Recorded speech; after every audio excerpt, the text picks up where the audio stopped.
Hey, Hello. Chandra. Namaste, everybody. Namaste, Mooji. Oh, very good. You seem like you have a full room with you. Uh, Full house, full full house. house. Very good. Very good. Lovely to see everybody. And can you hear me okay? Yes, yes. Can you Hmm. hear us? Yes, yes, I can We hear. have we have a microphone here, so the person who is asking questions is gonna use the mic. Okay, So okay.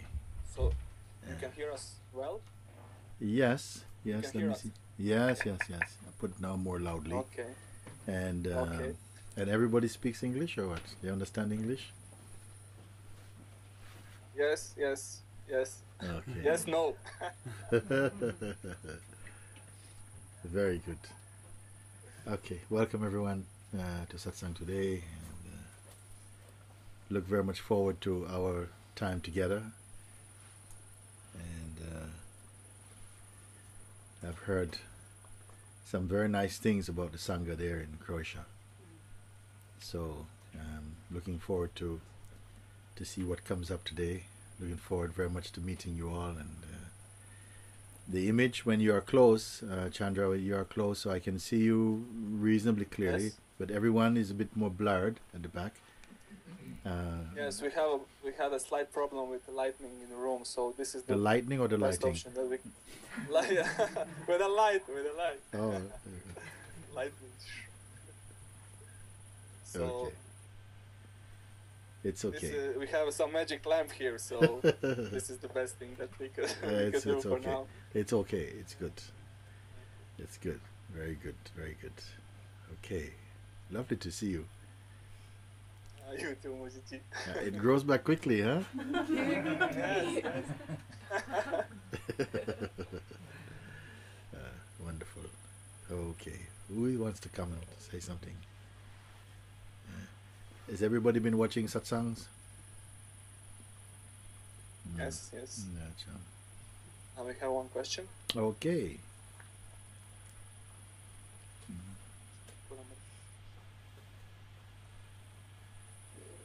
Hello, Mooji. Hello. Hi.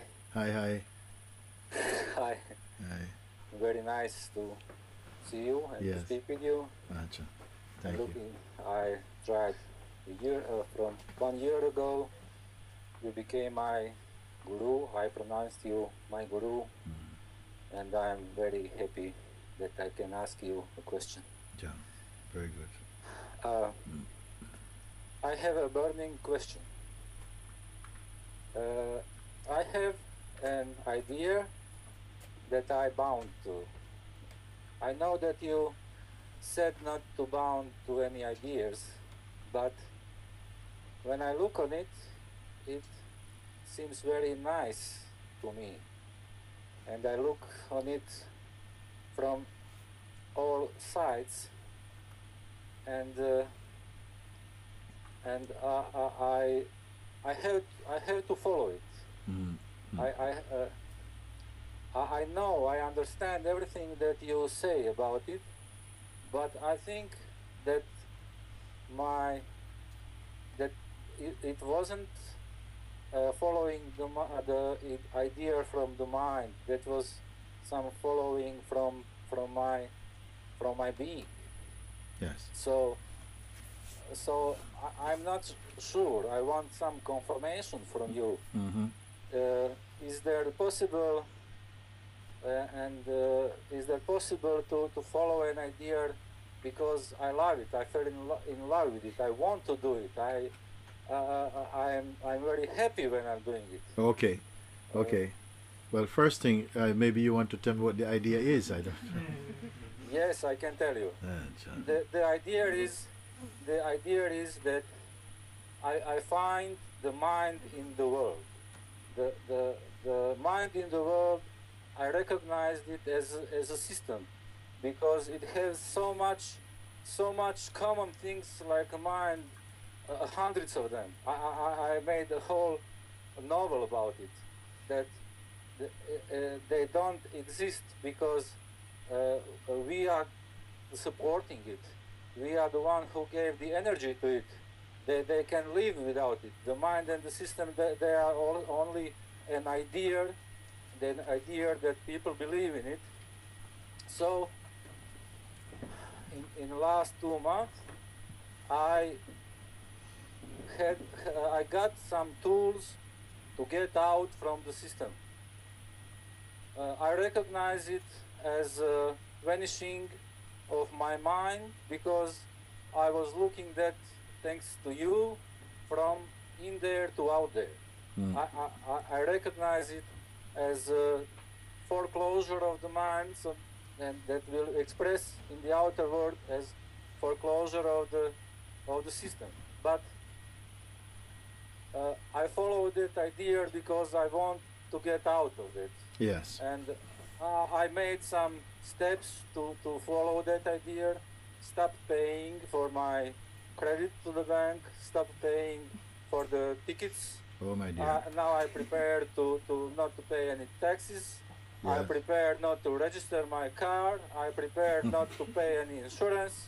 I prepare to not doing anything without my will, because I want to withdraw my energy from it. Ah. Oh. Okay, okay. Can I say something? Yes, of course. Please say Yeah, something. yeah.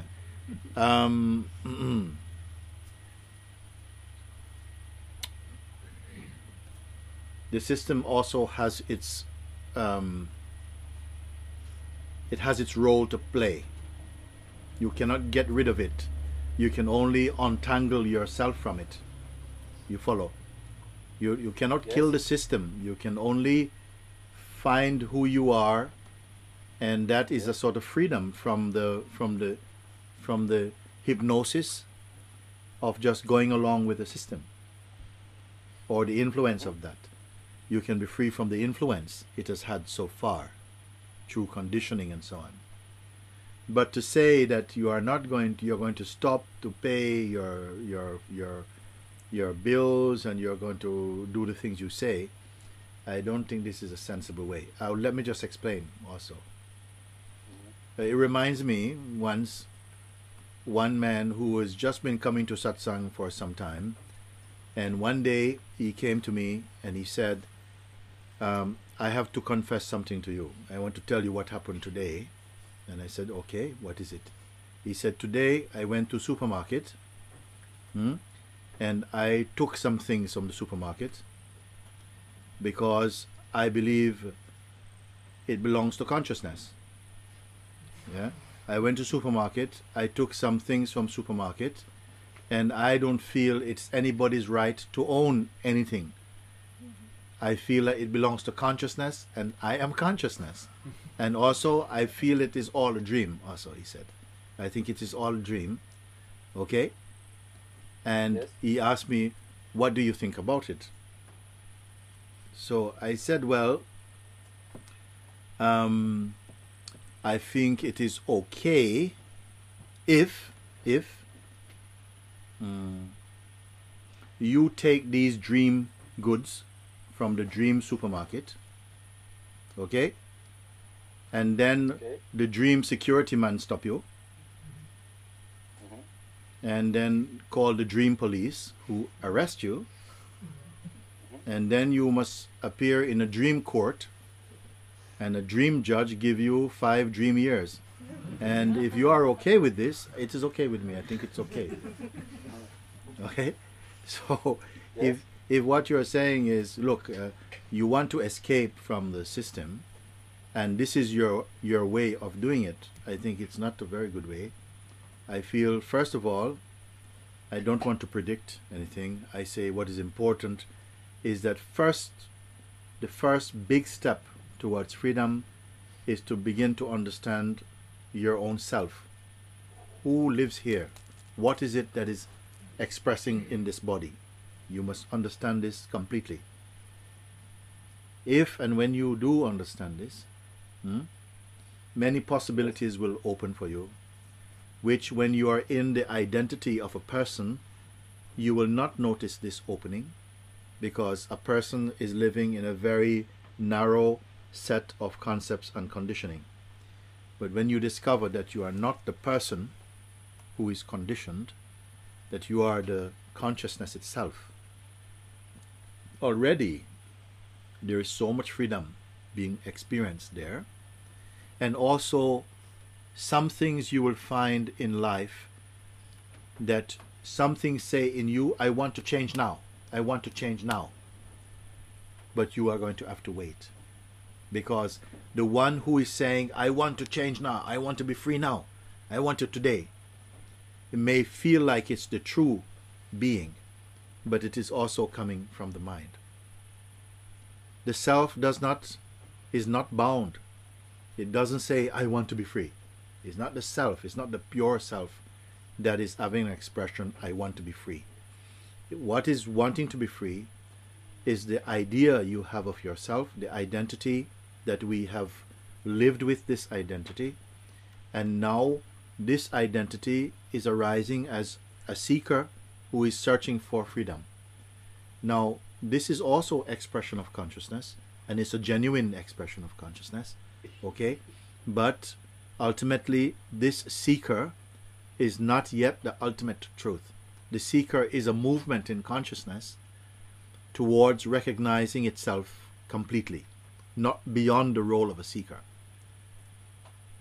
So when I hear you say this, I say, okay, it sounds, I have not really, to be honest, I have not heard anybody else, apart from this one man, I have not heard anybody else say quite like you are saying. Many people have tried this, no?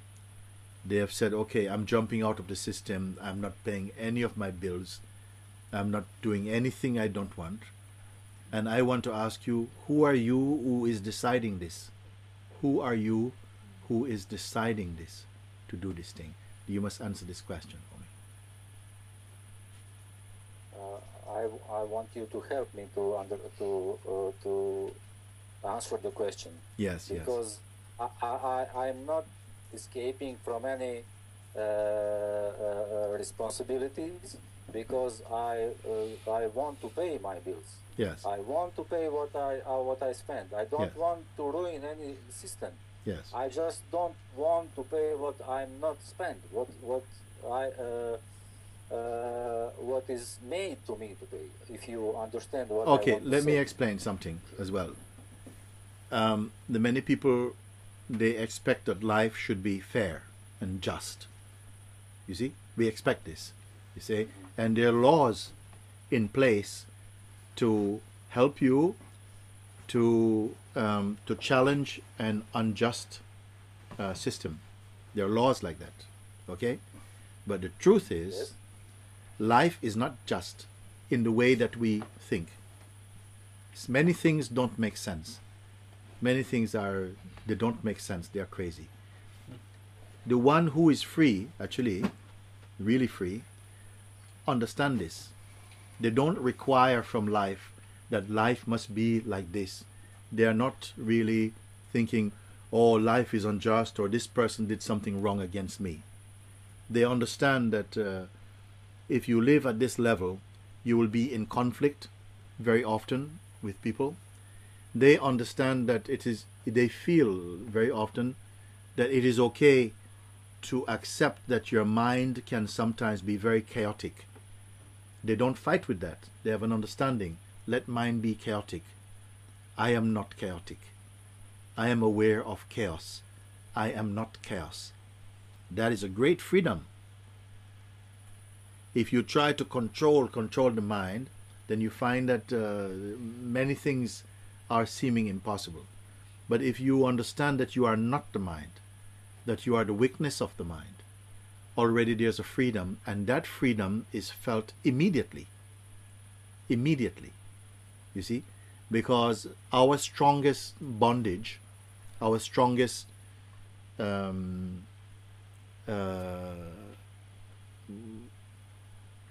bondage is a good word, is mainly conceptual than they are actual. You understand? Our deepest troubles are often conceptual and mental more than they exist as actualities. So understanding your true nature is the most profound discovery you are making. And for someone like you who want to be free from this entanglement, this would be the most natural, simple, direct, and immediate way for you. First do this.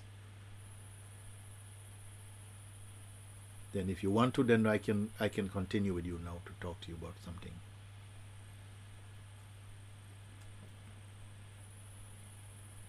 I just want to say that when I started to doing this, my biggest fears rise up.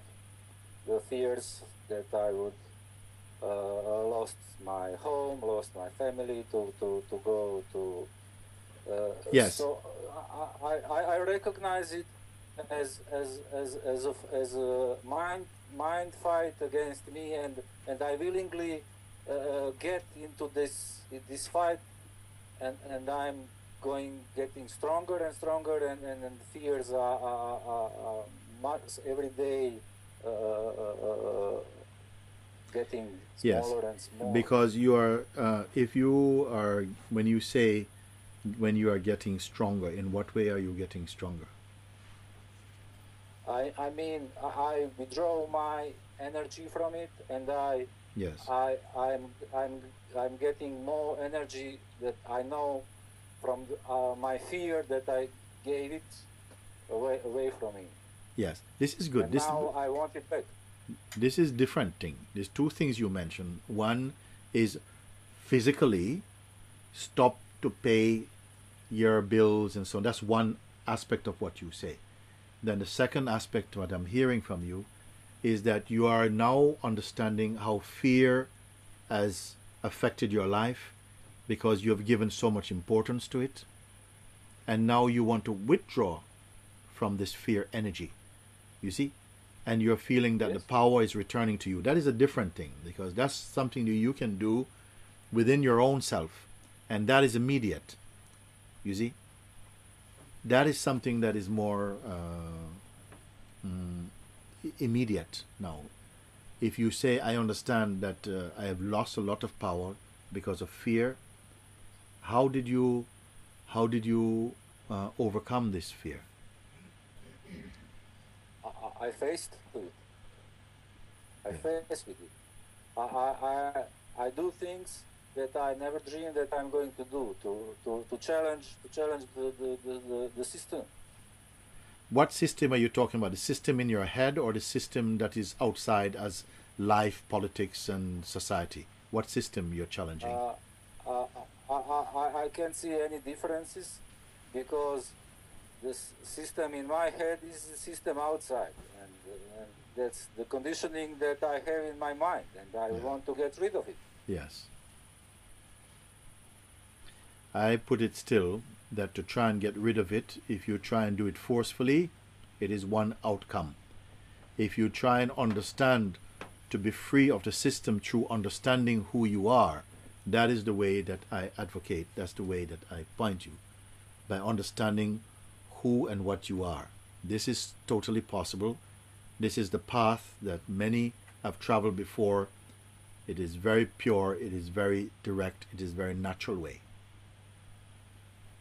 To try and take on the physical system in that way, that is a different thing. But to overcome it internally first, this is the most profound discovery, the most profound transcendence. So there is a difference for me. That's what I wanted to clarify with you. But if I challenge the system in my head, Yes, and yes, if I crush it, yes, does the system outside will crush also? Well, I don't know what you mean by outside. In what way will it crush? In the world, because. So give me an because example. Give me an example, please. If you say you challenge the system, give me an example now. Something that is actually.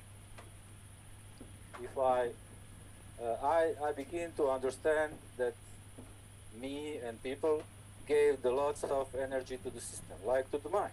Okay. And they are using it to make the limits on our freedoms and so on and so on. Yes. And now I want to challenge it. Yeah. In my mind, Yeah. I don't believe in that anymore because I'm. So tell me how you challenge. tell me how you challenge it. Tell me how you challenge it. I am challenging it that I am a human being born from a God, and no legal law, no any society has a claim to get any part of my energy and my being without my will.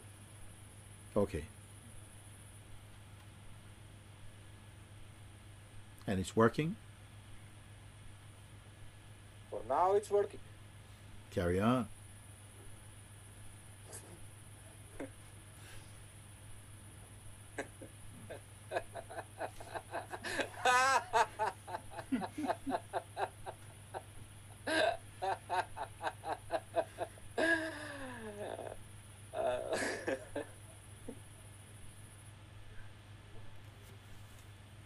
Thank you, Mooji, very much. Thank you.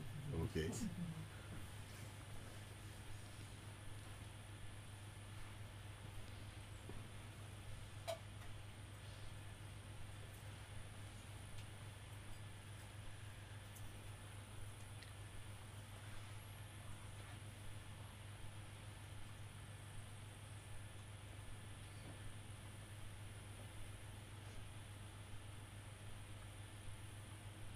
Nobody's raising the hand, Mooji. Mm-hmm. There's one. Yeah, now we have. Hello, Mooji. Hello. I have something to share with you, and I want to thank you for something. Gotcha.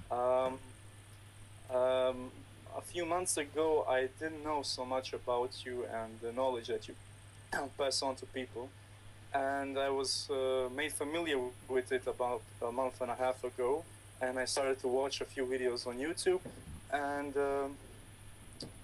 something started to talk to me, to my inner being, and I wanted to, in some way, meet you, or indirect through the satsangs, and I was invited to the silent satsang that was happening in Zimar. Yes. Through from home.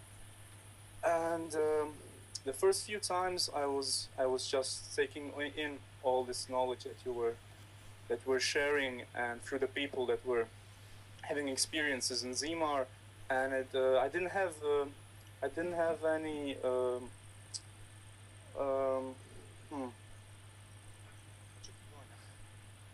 I didn't have any expectations at all. I just wanted to come open-minded, without any expectations, and just see what will happen to me. And I had one of the most wonderful realizations in my life, and I just wanted to thank you for it, because at one moment I wasn't aware how much this body was still under the influences of all this garbage and these things that were just pulling me down in life. And at one moment, at the end of the day before the satsang was closed, the last satsang I think it was at night, I felt this huge energy from you. It was like, it felt like a hug from you, and it was just so pure, and it just pulled so many things off of me. I didn't even realize that I still had so much. Like right now, I'm still experiencing it, and I just want to thank you for everything you did to me, even though you don't even know you did, or maybe you do, I don't know. It's very good. It's very good. And that's everything. I just wanted to thank you, and I just want to tell you that I'm so happy that there are such beautiful beings like you in the world that help beings like me start our path and journey through this spiritual journey that's happening everywhere around the world, and that's all. Thank you, Mooji. Very good. Thank you. Very good to hear you.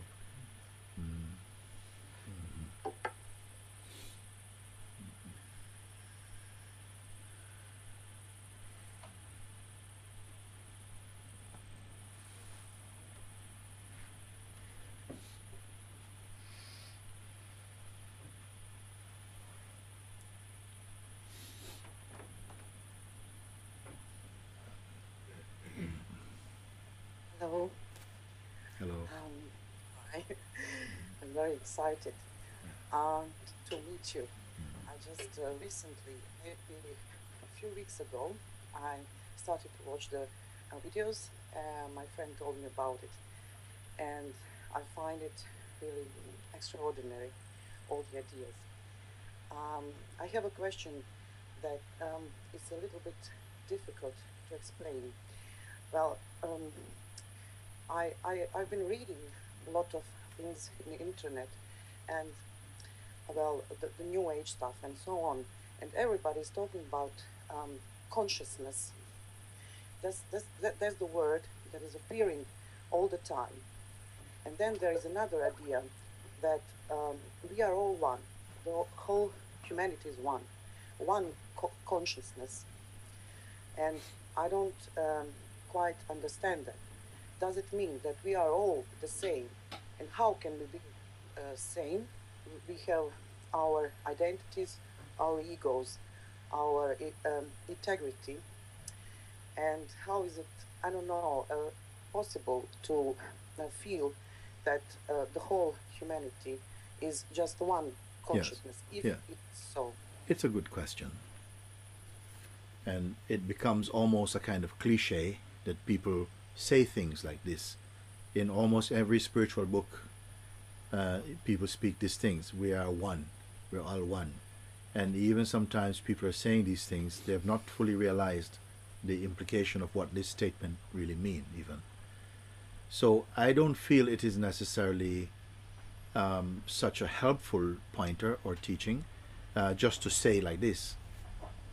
I prefer that to hear it myself from someone who is really authentically looking inside and coming to that discovery for themselves. And there are not many people genuinely coming to that clarity. I want to say now that it is not important, you see, to feel we are all one. It's not important. In the beginning, if that feeling comes, then it is a beautiful feeling, but also it may again readjust itself like this. So don't aim for discovering we are all one. More find out who is the we who are one. That is a different question, you see. You see, we are one is already an idea. It's just an idea, and anybody can say this idea. Even a parrot can say, we are one. You see, it doesn't mean anything in itself. But who is saying we are one? Who is the we who are one? We must go into that. Each one must find out for themselves. Really, when something says I here inside, I do this, I want, I believe, I'm a Muslim, I'm a Christian, I'm Hindu, I don't believe anything, I.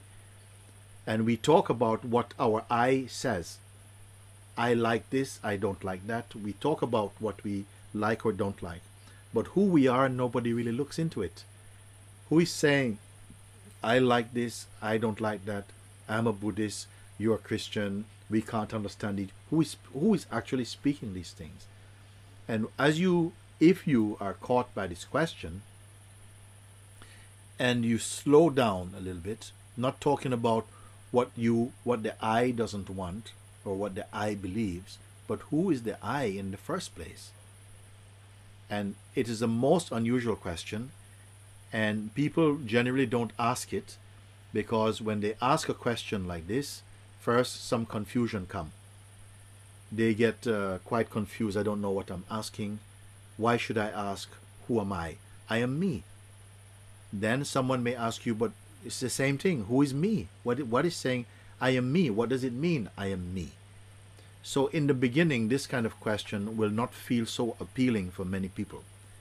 But there are some people who, when they're asked this question, you keep saying, I want this, and I believe this, and I tried this, and I meditate, and I don't meditate, and so on. Who are you who is saying you do these things? And gradually, this is what satsang actually helps you to begin to discover. And I feel this is the most important discovery of all the things that you can discover. This is the most profound, the most radical, the most revolutionary, the most important discovery any human being is going to make. And when are you going to do it? I'd like to think right now. I'd like to start right now to look at it. You see? Not talking, if you don't talk about anything, about what you do, what you think, what you believe, what was in the past, what's in the future, where you should go, where you should not go. If you leave all these things alone, and there only remains only the feeling I am, you follow? Just the feeling that you know that you exist. You know you exist. Okay? If simply you try to contemplate, what is this I exist feeling? I know I am. Is that enough? Because usually we say I am, you attach something else to this I am. Like I am a doctor, I am a student, I'm a wife, I am this, I am that.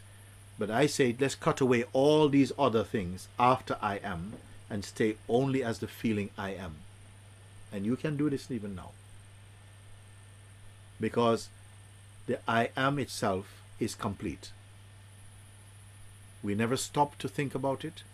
We just say, I am a doctor, or I'm a student, I'm a housewife, I am, I'm a Christian, I am from Croatia, I am something. But what about just the sense I am? Leave everything else after I am and stay only as the I am. Feel that now, even. Just the sense I am. Just take a moment and register yourself in your own presence, which feels very natural to you, the feeling I am, which just means I exist. I exist. You say that many people are talking about consciousness. Wherever you read consciousness, consciousness, consciousness. What is this consciousness? The best starting point to understand this question about consciousness is the I am itself. So leave everything and stay only as the feeling I am.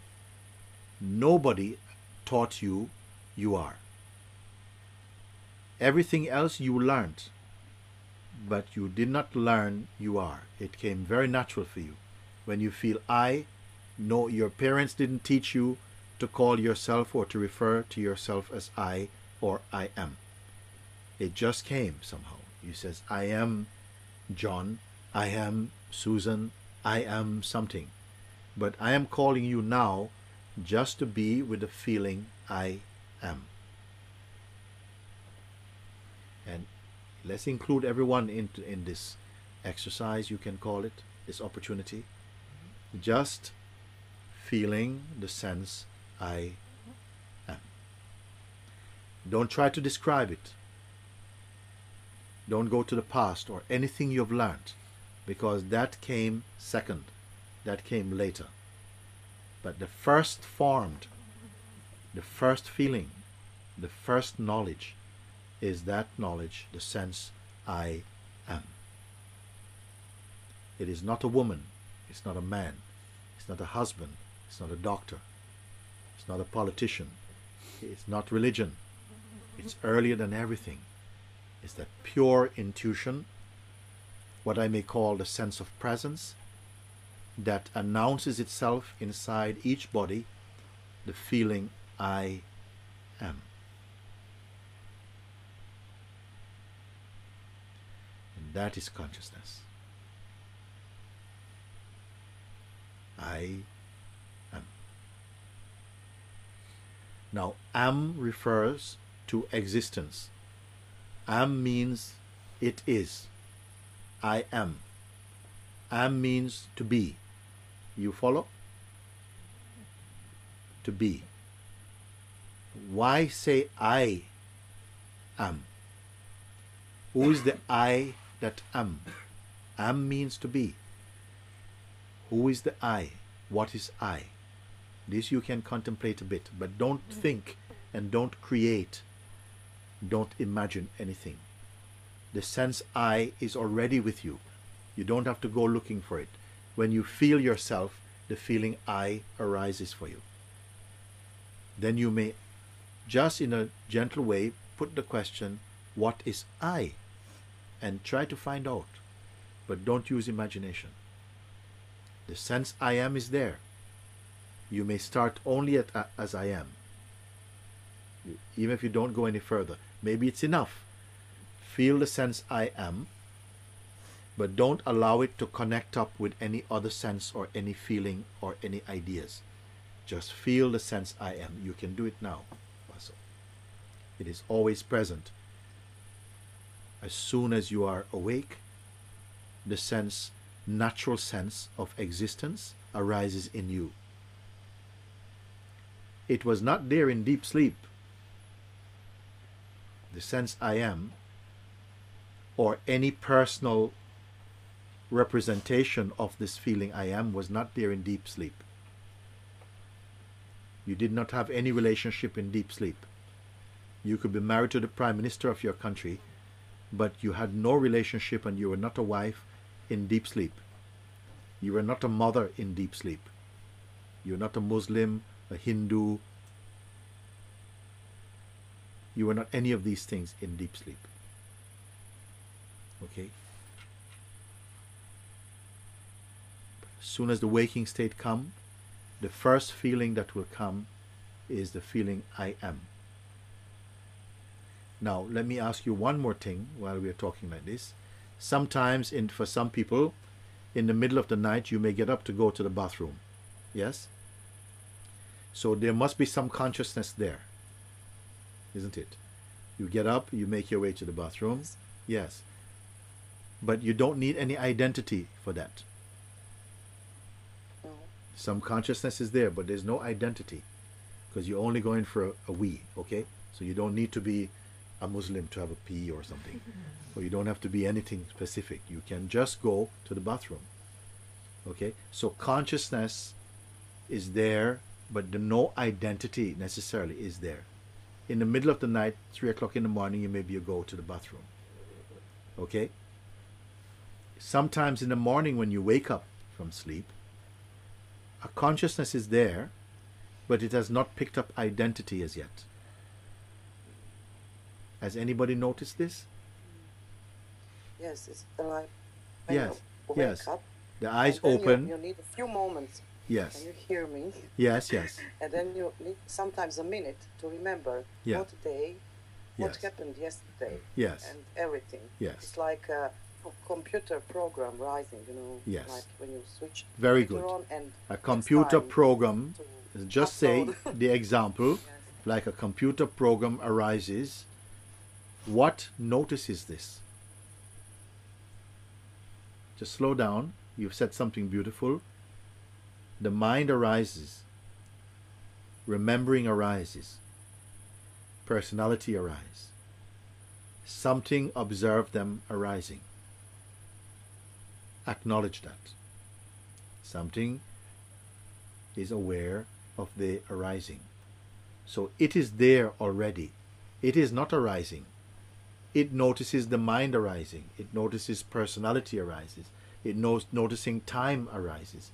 It noticing others arising. It notices all these things. That is always here. That. It has no name, actually. It's not male or female, and it has no religion. It is the earliest and purest form of consciousness. This you are. But it is difficult to catch this moment. Ah, It lasts on actually, it is not a moment. few moments. Yes. Actually, it is not a moment. And in a sense, I understand you when you say it's difficult to catch it. It is there. Even now, as you are speaking, you are aware, I came from the back of the room and I came up to the screen and now I'm talking to Mooji. There's an awareness which is present, which observes all this movement. Even as your words arise for you, some words comes spontaneously for you, and that is also known by that. You see? So I am pointing to that. It didn't go away. It is always present, but it's not always recognized. You have the feeling that it is a moment and it can be missed, but that is only an idea arising in it. It is still here. It has not gone anywhere, and it has never gone anywhere. It is always only here. What comes and goes is your attention is coming and going. But even the attention coming and going can also be seen also. But something must get accustomed to looking like that, because our conditioning, our habit, is to just believe, I am gone, I am distracted, I lost myself. We speak like that. But when you examine this, you see that's not true. I am always here. Awareness is always here. Then you say that awareness becomes aware of itself. Consciousness becomes conscious of itself. That is all. And why am I speaking to you like this? Because if you understand this here, then many things in your life is going to come into a beautiful harmony just through this understanding. You don't have to go out and create a life. You will release your life from the restrictions of conditioning. And it may happen very powerfully, it can happen gradually, it can happen subtly, but it's a very, very beautiful change or transformation will come into the life that you call your life at the moment. This is why so much I emphasize the importance of following this guidance. You can practice many spiritual exercises, disciplines and so on, but there are few that will be as direct, as efficient, as immediate, and as simple as what I'm speaking to you right now. And this is why I say I don't ask you to go home only to practice this, but as we speak, an opening may begin to take place in you. You don't have to understand everything I'm saying with your mind, but if there's an openness, there are other ways in which this understanding can happen inside you.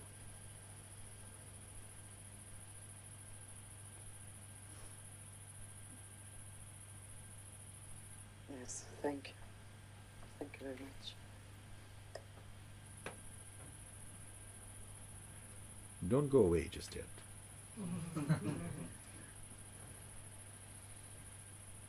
Unless you really want to.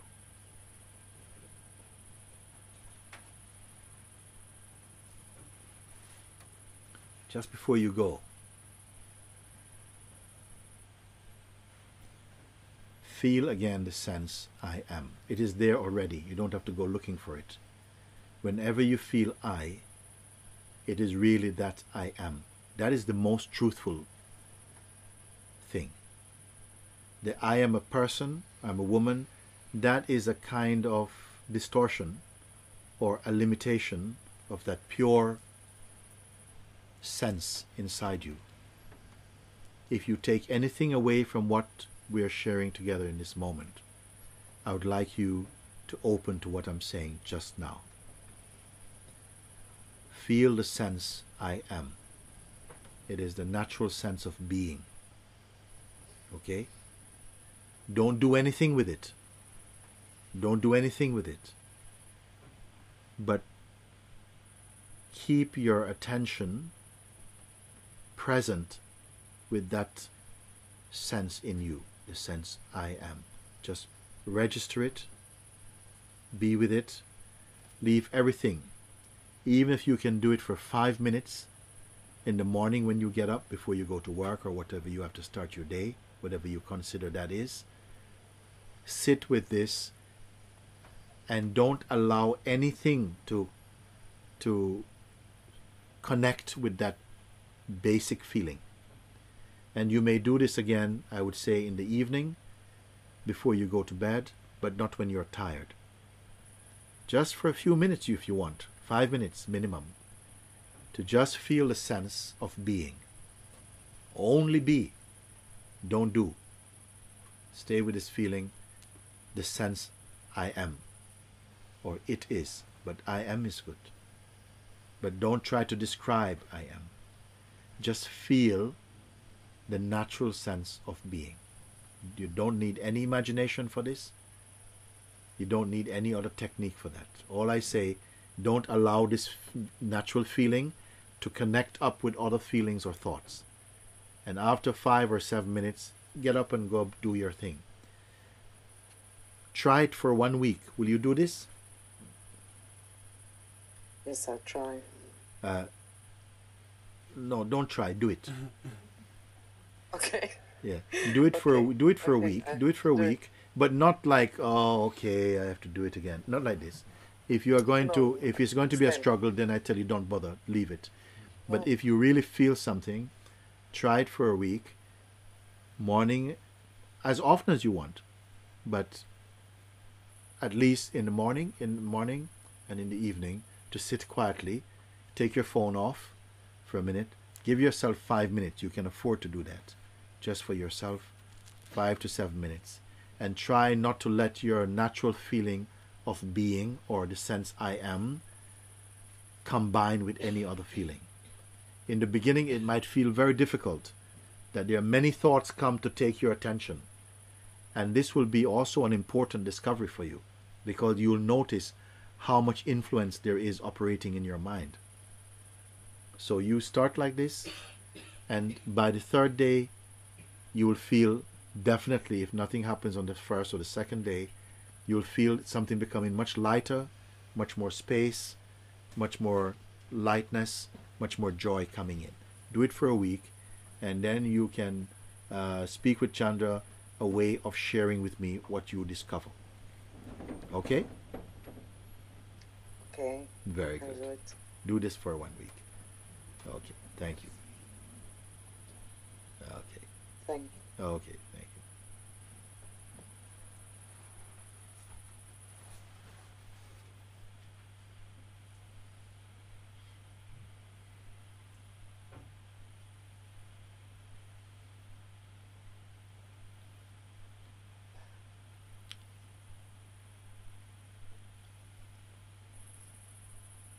We have one shy person. He wrote a question, Oh, so I okay. can read it for you. Okay. Please, can you explain why the purity and virtue are so important for one's spiritual development?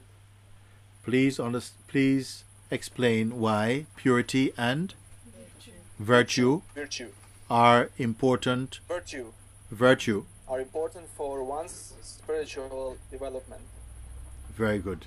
I will answer this question if the person show their hand. Who am I speaking to? Acha. She's coming. Okay.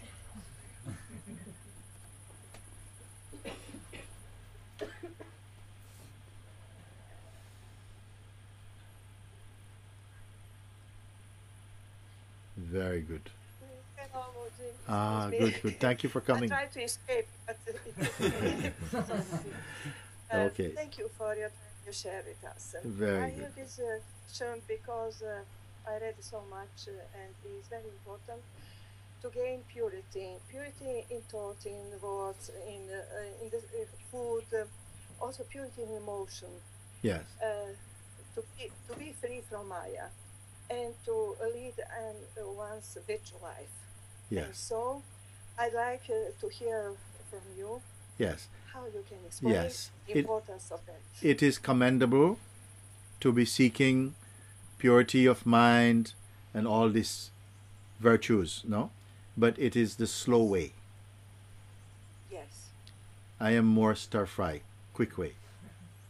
Okay? Because if you say you have to develop purity of mind, then sometimes you find you've got the worst mind. You understand? You try to have Yes. really good mind, nice, lovely mind, and then you have the most terrible mind you'll find. Okay? You try to Yes. be virtuous, and then you do very terrible things. Okay? Yes. Because Be angry also. yes, yes, and very frustrated. Huh? And you can spend a long time, beating yourself why you're not good enough. Yes. For freedom, it is not important. I tell you what is important. What is important is openness. Openness. And some desire, some strong interest to be free. That is what is important. Why? Because if you have no interest, then forget about it. Nothing's going to happen particularly. Although I cannot say absolutely, because sometimes some people, they say, no, I don't want to do this. I don't want anything to do with the truth. I don't want anything to do with but your freedom. I want nothing to do with belief or religion. I want nothing, nothing, nothing. And then, ping, somehow something happened, and they are suddenly a Buddha. So life is strange like this, okay? First thing. Wonderful. Yes.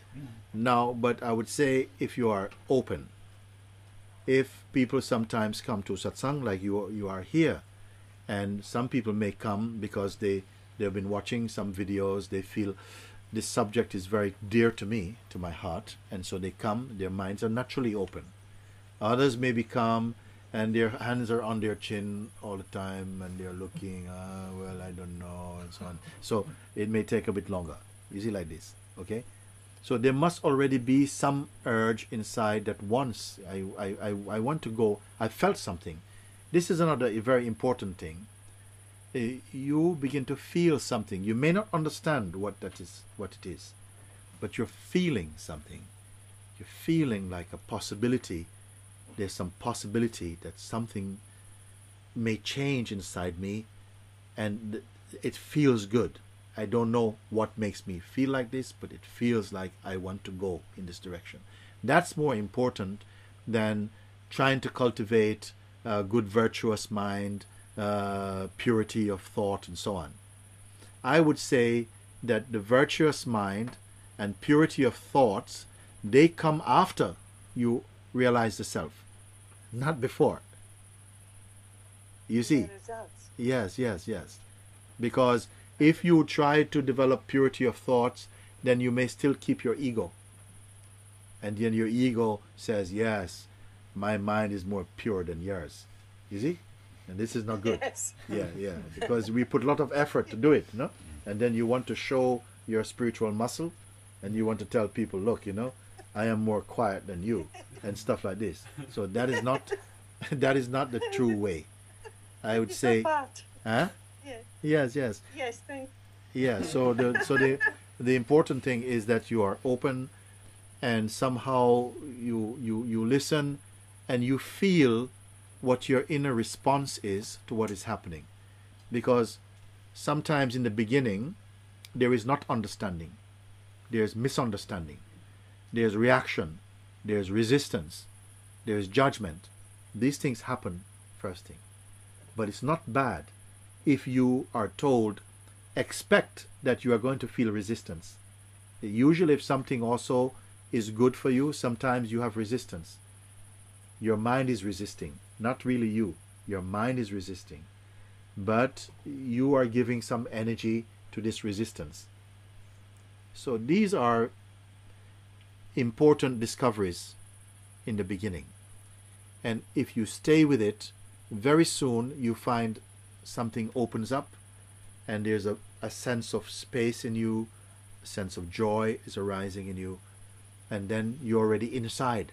You're inside, and your journey inside has started. And that is not a journey of effort. It's a journey of grace somehow. Something is unfolding, and all you do is saying, yes, please. Yes, please. Yes, please. Thank you. Yes, please. This is a very beautiful way, you see. Yes, it is. Because as long as there's the sense of the person doing something, I'm doing, then sometimes pride can happen. You see? Sometimes competitiveness. Sometimes you keep the feeling of being something special. And these are not virtuous thoughts.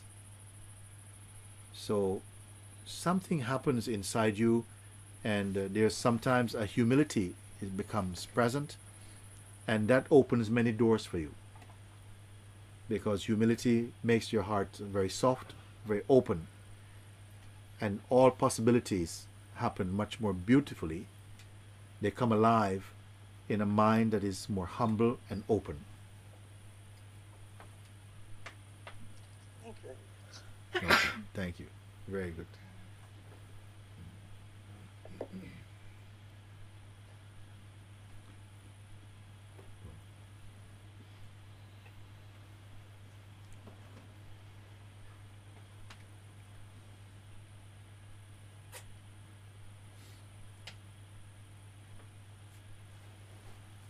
didn't want to ask you anything. And then I figured out that I have to do it. Very good. Because I didn't want to. How to get rid or how to let go of the feeling of the need to be loved.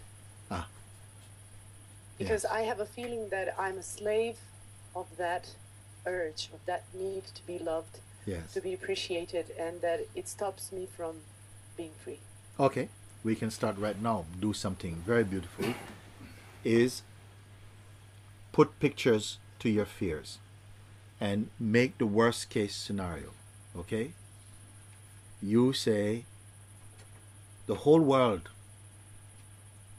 and all the people who you care for, they're going to come to you and say, we don't want you on this planet. Okay? You're just not good enough. God made mistake making you. Okay? So you're not, you've always been trying to get us to accept you. Well, the truth is we don't want you. Okay? And invite it. I'm serious about it, although I'm looking like I'm laughing. But invite this feeling, because it's something there that you are resisting to feel this feeling. Some resistance is there. I don't want to feel this. You see? I need to be loved. I need to be accepted. You like this. And if you go with this feeling, it creates a very strange response to you, because you come across as being desperate. And no one is attracted to anybody who's desperate. They will only exploit you. You see? Because desperateness is not true to you. It's not true to your origin. It's not an original feeling for you. You are the pure being, complete. But somewhere this thought has developed from some place. It's come inside, and it's been in the dark growing. So I'm very happy that you come forward like that, and expose it is also a good way. I have this feeling, the need to be loved, and so on. But actually, you don't need to be loved. You don't need to be loved. I would say more, you need to know that you are love. I think this is more important. It's more important to discover that you are itself love. But I don't want you to just believe that. I would prefer that you discover this thing. You see? So you can start... The first time I heard it from you. Yes. And it meant so much to me, because it really opened a new space inside of me. Yes. Because I never heard it in that way before. And then I realized that it's just like a dream. That need of being loved, of being appreciated, is not me. It's something that is... These are the chains. Yes. And I don't know how to get rid of them. I see them, but... Well, let's do it now. Let's take this thing for this exercise like that, and just say, well, okay, so let's, worst case scenario, let's give, you can always write them down, or I'm taping this anyway, I can send it to you. So you can put one, okay, a thought come, you will never have a partner. That's a real big one, okay? You are never going to have a partner. Just, okay, supposing you never had a partner, like no one really, maybe a few one-night stands, but nothing really, like really love, and the thing you want is not a one-night stand, you want to love, no? So you want to be loved, something, but that you don't get, so you feel it. Okay, suppose now I never have a partner. You have to just deal with you and you being you, and sit with that. And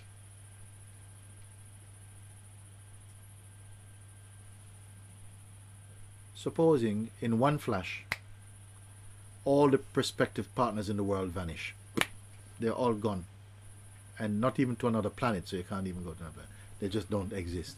So it's just you. There's you. Could you live? Could you be happy? Would you be miserable? You might become the happiest person in the world, because at least you won't have that feeling to trouble you with. You see? So people do these things. You invite, okay, my fear is this will happen, or this will not happen. So you see it through. And okay, some people, they have a fear of death. So we have another exercise for you. You go to somebody's funeral and you put yourself in that box. You see? They sit there. You don't have to actually do that. But, you know, you can imagine, and you look at the people around you and how they're crying, and you identify, this character is my auntie, this one is my sister, she would be behaving like that. And then you're in this box and so on. And go through it, and something gets flushed out. Many people from the West, they go to India, and they go to a place like in Varanasi, holy city Varanasi, and they go to one ghat called Manikanika Ghat, where they burn all the bodies, is burnt there. Because in the West, nobody burns bodies, you know, and if they do it in secret. But in India, it's everything is in front of you. People having their chai, watching a body, and like this, okay? And then it takes this stuff out of us, this fear.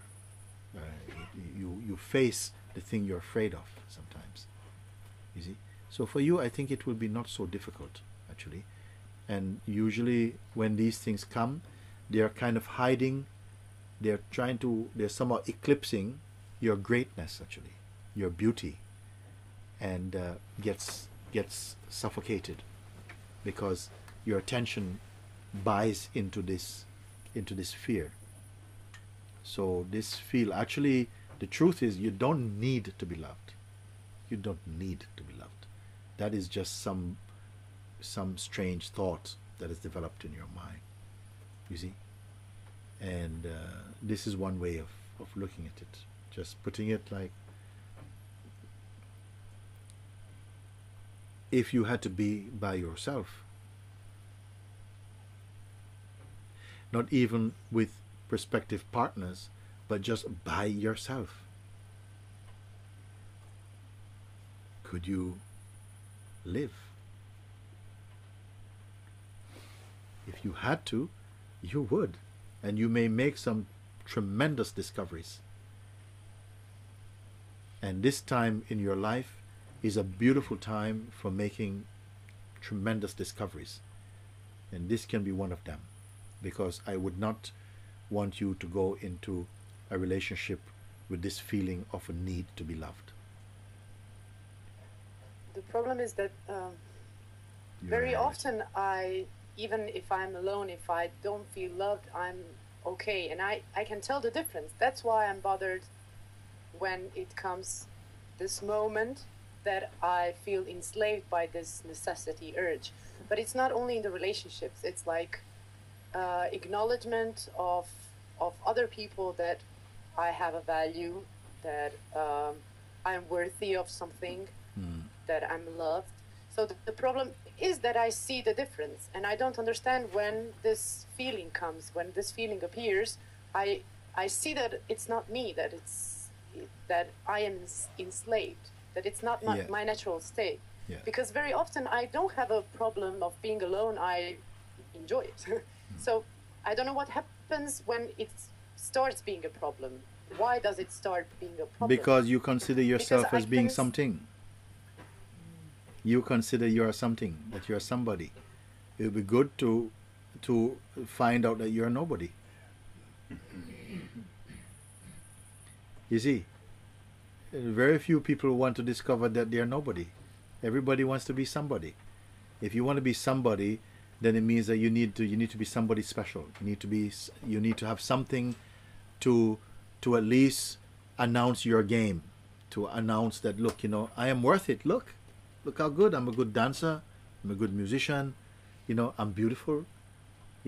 Surely, will you purchase me? You see, but if you are nothing, then you are free, actually. You don't want anything, actually. Now, the trouble is, there isn't anybody who wants nothing. Everybody wants something and wants to be something. Now, a sage doesn't want to be something. They know the total peace. They know the total spaciousness of being nothing. They are nothing, in fact. So you never wanted to be special. Well, those was my hairy days. This feeling to do that, it comes at a very high cost, actually. Because then, you know what? You are never going to be comfortable with people. Because every time you see them, you have to be something. Every time you meet another human being, you're in performance.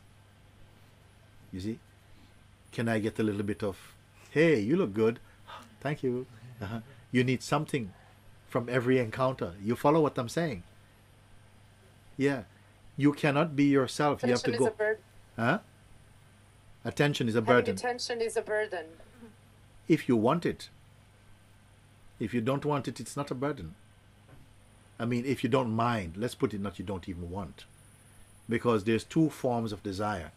There's a desire that I really want this. But to say I really don't want it is also a desire. You see? Because I would say that more you don't mind. You don't mind. That is a difference. And so if you have a need to be accepted or to be complimented or to be whatever, then you are not going to be comfortable with people. Because every time you have an encounter, whether it is something planned or unplanned, something is looking to come out with a measurement. It's coming out with a feeling like, that was good, that made me feel good, or that made me feel bad. Whereas in that state of emptiness, which I would like to invite you to discover, actually, because it is the purest discovery you are going to make. It's not that you are nothing, not that you are nothing, not like this, but you are no thing. You're not a thing. You're not the body itself. It's not an antibody statement. I'm saying you're not merely the body. You're not merely your conditioning. You are more than this. You see, not more as in quantity, but I'm talking about in subtlety, in purity. There's something more here. And this is the whole purpose of satsang, to discover this, not just to believe. I don't want to teach people how to believe something, but to discover that actually. You see. Now, I gave a beautiful example, I thought, one time, that I said that the people here also, if I ask, who is that umbrella? There's an umbrella on the wall over there next to a door. It's hanging up. If I ask, whose umbrella is that umbrella? Somebody may say, it's mine. They won't say, it's me. Isn't it? They will say, it is mine, that it is a property. It belongs to me. It is not what I am. So you say, it's mine. And you say this about many things. You say, my, like my body, my senses, my past, my family, my partner. So this is not you. It's what belongs to you, isn't it? My career, my education, my memory, my intellect, my past, my future. All these are referring to something which is not you, isn't it? So if you can leave all these for one moment, like now is good, all these aside, because they are in the category of mine, not me. Leave everything. So only there is I, the one who says my. Leave all that is property aside. And only I is left. What is I? Property we know. Property we can measure, we can weigh, we can see, we can touch. But the I who says my life, my family, my belief, my philosophy, my education, my senses, this I is what? Is it property? Does it have a shape? Tell me, I want somebody to answer this question for me today. It's difficult how not to be emotionally involved in your life. Because it's my emotion also, meaning that I see these, I'm aware of them, I am the perceiver of them. Just start with that. Don't go to, it's difficult to do something. Just for this moment, try and understand and feel what I is. is I the same as mine? Is I, when you say I, is it the same thing as mine? My car, my house, my family, my belief, my education, my past, my future, my career, my gender, my religion. You see, my something, my something, my something. But what is I? Is I also something? Feel it now.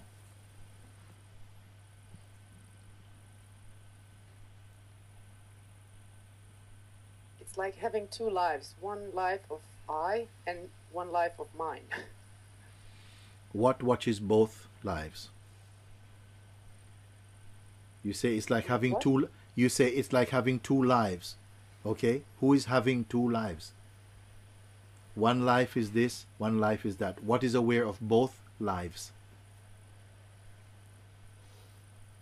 Isn't there an awareness that says it's like having two lives?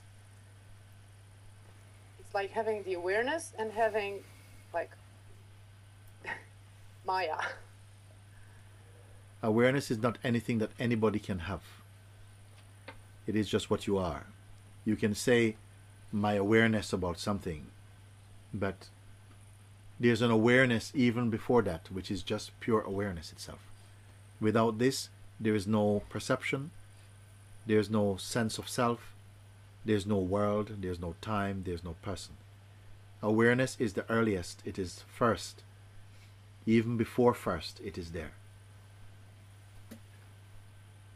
Now your identity begins in it.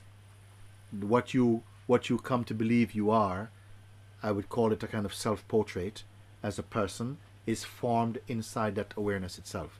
And it is also perceived, that portrait.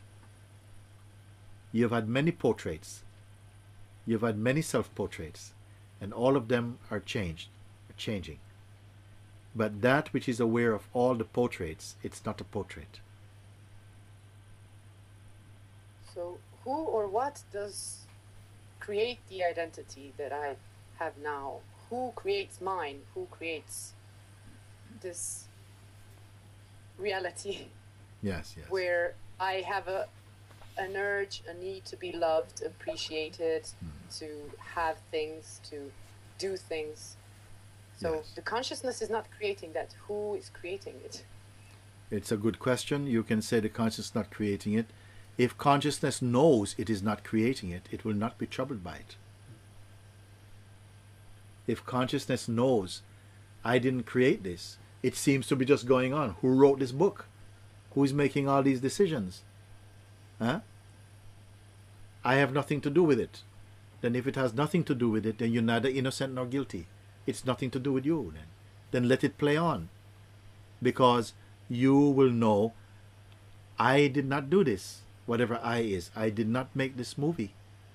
It seems to be going on. I wake up in the morning, eyes open, the movie starts. I didn't remember pressing start button. It is there going on. So why should I take responsibility for something I did not create? Who am I who is watching this? Then you find that there is interest in that. Then whose interest is it? Does that become even more mine? Or is that interest also in the movie? I didn't create the interest also. Then if the interest was not created, the interest is part of the movie, then who are you, the watcher of this movie?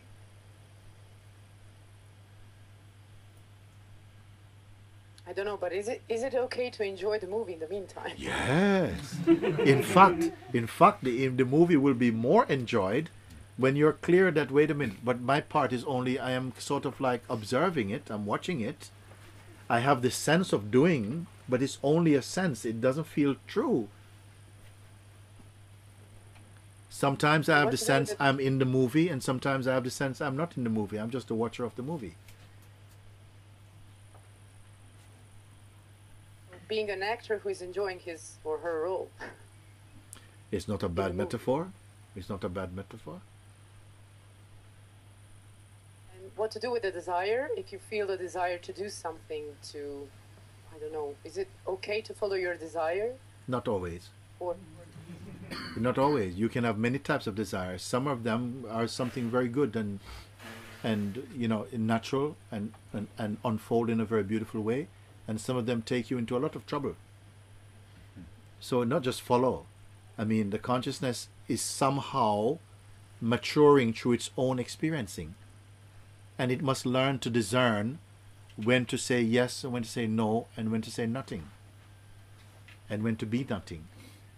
It has to learn this in the game of life. Life is the, you may say, can be treated like the classroom of consciousness. It has to learn and or you can say life is the mirror of consciousness. Maybe start as a prison, then become classroom, then become mirror, then become heaven also. Depending on how the consciousness reads and moves in this body. And what to do if you see that your ego has a desire to do something, but the desire is there anyway? What to do with that? First of all, to recognize that if you're watching the ego, it's not the ego watching you. You must understand which is the greater and be the greater. I am looking at my hand. My hand is not looking at me. You are the one who is aware of ego. Does ego have a life to recognize you? Ego is only your mind, your own ideas, which you are observing them. Even the sense of ego, it's only strong if you, the consciousness, identifies with it.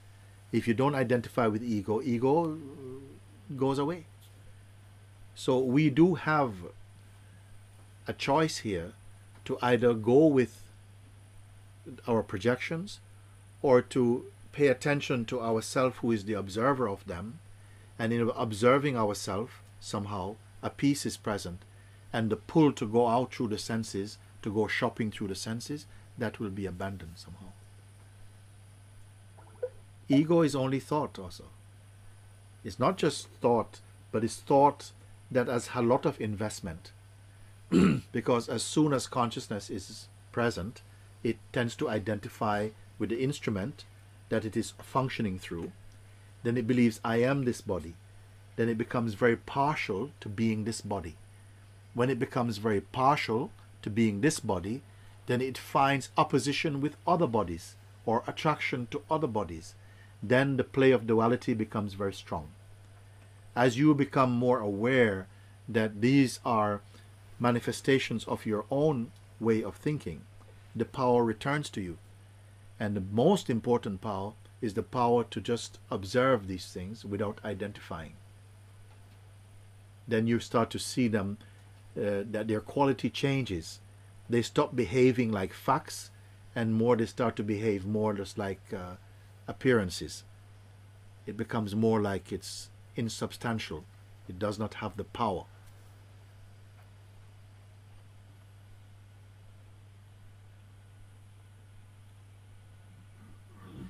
Seems that without all these things, my life is going to be very abstract. Not at all. Without... The life will not be claustrophobic. But an abstraction, no. I don't feel that there's anybody who enjoys the existence more than a sage. I mean, they're not running through looking for things to enjoy. In fact, you can say, there's a statement you say, you are enjoying yourself. I think this is expressed beautifully in the life of a sage. They are enjoying themselves. This is not putting on a helmet and living inside my head. Not like that. Being nobody, they can enjoy everything in somehow. They perceive and appreciate and have a subtle awareness about many things without studying them with any particular interest. Everything becomes momentary for them. The greatness in anything is the self, the power of the self. That is what is powerful in the experience and underlies all experiences. You see, it's the mind that says, well, if I live like that, my life is going to be abstract. I said, no, not at all. In fact, at the present, the life is very, very restricted. It's traveling in very, very narrow grooves of conditioning and education. when it's freed from the personal identity, the possibilities are much wider, but you're not interested particularly in more possibilities. You simply are. You found yourself. Your field of perceiving becomes more broad, more panoramic, more full. But it's not because you need that. Simply, it is part of your natural being.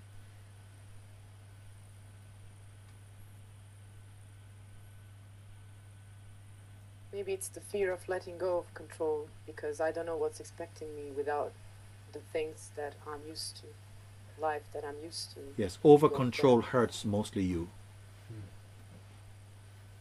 It's really living life from a perspective of fear also. And you're the one who suffers most. It's a paradox somehow. You try to be safe, you end up just sort of like being dull. It shuts your life, it closes your life down. Being too careful, always thinking what you're going to say, what you're going to do. Not allowed to make any mistakes and stuff like this. You see? And also this kind of fear of not being accepted and appreciated coming from this is linked also with this also. The need to be perfect and all of these things. It's a strangeness and it's not natural to your being. But it's a small thing, these things can change very easily because you are much bigger than that. Your beingness is much, much broader than that.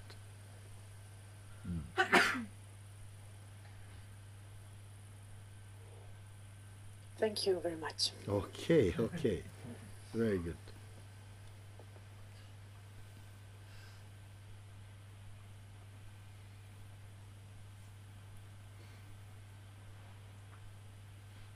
I would like, as you sit there, I enjoy this conversation I had with you just now, and I would like that you really reflect on some of the things that we talked about. Don't let your mind, don't give them to your mind, and the mind will just say that was interesting, and goes no further. I would contemplate even the thing that most appeals to you, go completely into that, and you'll find it will open many doors. You see. Another thing, you are no distance from yourself. You are no distance from yourself, except the distance of thought. Thought believed in. We believe many things which are not true. And we are living within the limitations of our own thinking. This you can break out of it, actually. Not because you should be enjoying many, many more things, but because somehow your attention stays very, very restricted and is hiding your true being, which is infinite.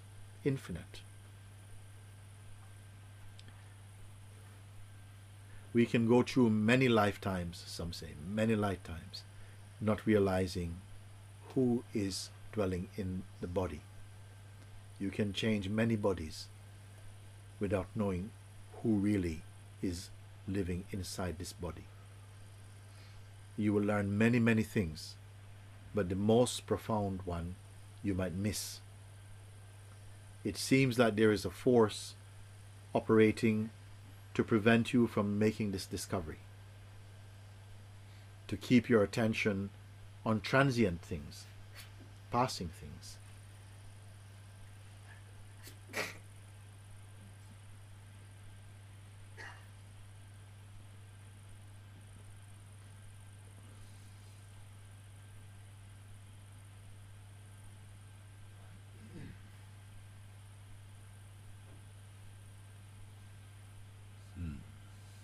Very good.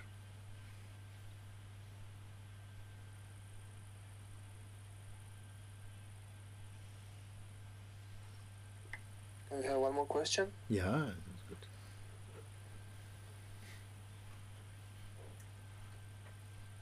Haribol. Haribol. Mooji. Hey. this is beautiful experience for me just to see you. It's some kind of energy that connects us even are you far away. But the question was, what's the purpose of this I am? What is the purpose of the I am? Purpose, I cannot say the purpose. What I can say is the opportunity of discovering, because all living beings, not just human beings, every sentient being, meaning from a mosquito to an elephant, is aware of the feeling of their own existence. In our language, we say, I am, is the announcing of that existence inside the body. Something says, I am. So I don't know what it says in mosquito language. Maybe zzz, I don't know. Well, but everything has its own way of feeling its own presence. Okay? So what happens is that the I am itself is, and this is why I ask you to participate in this, so that you would yourself directly confirm that the I am is a steady vibration inside, but it's not an object. It's not an object. Now, when consciousness, which is also the I am and consciousness are the same thing, the consciousness needs this body in order to have the taste of experiencing duality. It needs to be in the body. But the consciousness tends to identify with the body and then believe that it is the body only. And this is what we call a human being. The identification with the body, and then the conditioning that happens upon this basic belief, I am the body. And we are, in terms of our conditioning, is very diverse effects are taking place to form our unique individual conditioning. And then we believe we are our conditioning. So the I am is not a conditioning. The I am itself remains somehow in this quite innocent and quite pure. But some energy arising from it tends to identify with the body and conditioning and believe it is the body. And this belief seems to go in front of the pure consciousness like this. The belief, this is me, I am the body. So yes, and I can call it my soul, looking at it, or awareness, isn't it? Yes. Yes. And it's doing things, but what's the main purpose of that soul? Yeah. You see, the main purpose, when I don't identify with all that other things. When you don't identify with all of those, but you're not judging them to be bad, simply it's not what you are, then that allows your own consciousness to somehow, I say, meet itself, marinate in itself.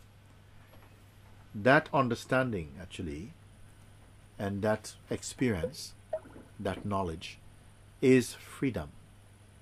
Because it doesn't have to oppress or suppress the senses, so you have the benefit of the information and the tastes that comes through the senses. That's not the problem. So the consciousness is there tasting through the senses, the diverse manifestation, okay? Yet all the time knowing I am not merely this. This arises from inside me. It's connected with my being, because if I am not here, that is not there also. And in each body, that must be your first experience. You may say, but if I'm not here, existence still exists for other people. But what do you know about it? You don't exist. So every existence that you are aware of reports to your existence. And if you are not here, the world is not here effectively, because the world arises inside your consciousness. So does I live like individual, yes, for eternity. Is that your question? My purpose for eternity. Very good question. I like it. there is a kind of individuality. Please listen, because we are going to come to a close, and just give it just these few minutes now, all of you, if you can. In each body, the consciousness arises as I am. In each body, it is consciousness arising as I am. As I am, it is not the conditioning. It is awareness somehow appearing in that form of individuality. First thing. Now, if it is just that consciousness is exactly the same in each body, then when consciousness experiences awakening or self-realization in one body, it would automatically experience realization in all the bodies, isn't it? But the fact is that when it experiences self-realization in one body, that realization stays in that body. First point. But what it realizes in this body is that it is the same one in each body. You follow? But in each body, it must make that recognition uniquely. So this is giving an argument for spiritual individuality somehow. There is a kind of individuality, but behind this there is that which is aware of individuality also. Follow? The highest expression in the manifest world, the world of the senses and the mind, is the realization that I am. And when I am not the person, the I am is not the person. When it knows I am not the person, it is a very powerful presence is here. A beautiful presence. It is called the godly principle inside the body. Okay? It is like somehow a kind of prism. Like a prism. You know the word prism? It's like a piece of crystal. Behind it is pure light. It has no color. But when it hits the prism, lots of light and colors come. This I am is like the prism. Behind it is the light that comes from the absolute, you can say. When the light and the prism together manifest this rainbow of diverse manifestation. Okay? You get the chance of living like you are like the prism, and your experience is all this rainbow, but the rainbow does not affect the prism. But without the prism, there is no rainbow. And at the same time, behind the prism is that which witnesses the prism. That nobody can talk about. They are one, but they manifest as the manifest and the unmanifest. Do you follow? One you cannot speak about. You are, but you cannot speak about it. It's not an individual. Yeah? It is beyond individuality. It's beyond duality. It's beyond unity. It's beyond all categories, all concepts. But its purest manifestation is this prismic I am. After I am projects something, the I, me, the person.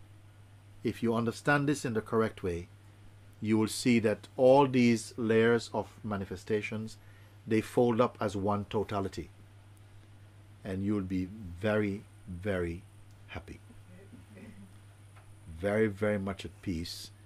And you will not feel that you have to work out how this existence is anymore. It is just unfolding. Thank you. Thank you. So great. It's very great. We can hang out. We can hang out. Yeah, we'll hang out. Okay. Very good. Okay. Bye-bye. Thank you. So. Okay. So, very good. I've enjoyed this. Yes, come and sit with me. I enjoy this meeting. We've had a few very nice conversations. I feel very good. And I don't know if you're recording these talks so that the people can listen and reflect upon some of the things that we talk about, because sometimes it doesn't go in first time. So if you have recorded it, then this is very good. Then I would advise those who are interested to listen again and to reflect on some of the points we talk about. If you haven't recorded it, I can send you a copy. And yes, I talked to Jaya, and she said that she will send and then we'll upload in Facebook Croatia, Croatian page, so all the people can watch it again. Very good, very good. It's nice to see you. Nice to see all the friends in Croatia. I hear you have a very beautiful country. And, yes. And maybe one time they're saying, "Come to us, come to us." Yes. You are mostly welcome and invited. Very good. To make satsang here. Thank you. It may happen. Yeah. It may happen. It will happen. Okay. So thank you very much. Yes. Monica would like to sing a song. Whoa! She has a song came up. So come, let me see you. It's okay for you? What are you saying? Of course it is okay for us. Let me see her. Ja. Look at you. I miss you so much. Oh, I want to show you something. Can we take this one out? You have a lot of friends who are happy here to see you, and I'm going to show you. They were having satsang here with them.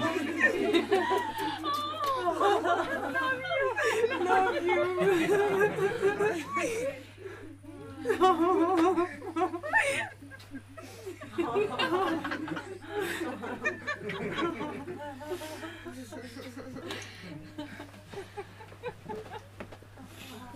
This is Monty Sahaja sending love to the Sangha from Croatia, and to Monica, and to Chandra, and very, very Namdev, and all of you. Very. No, I cannot sing. Now you have to sing.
Very nice.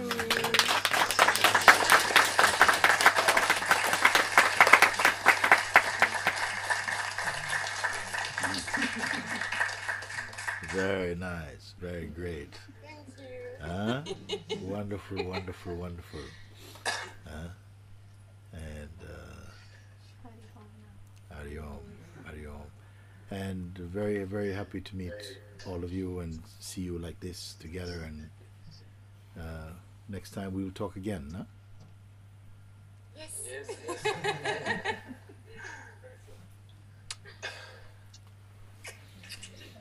Very good.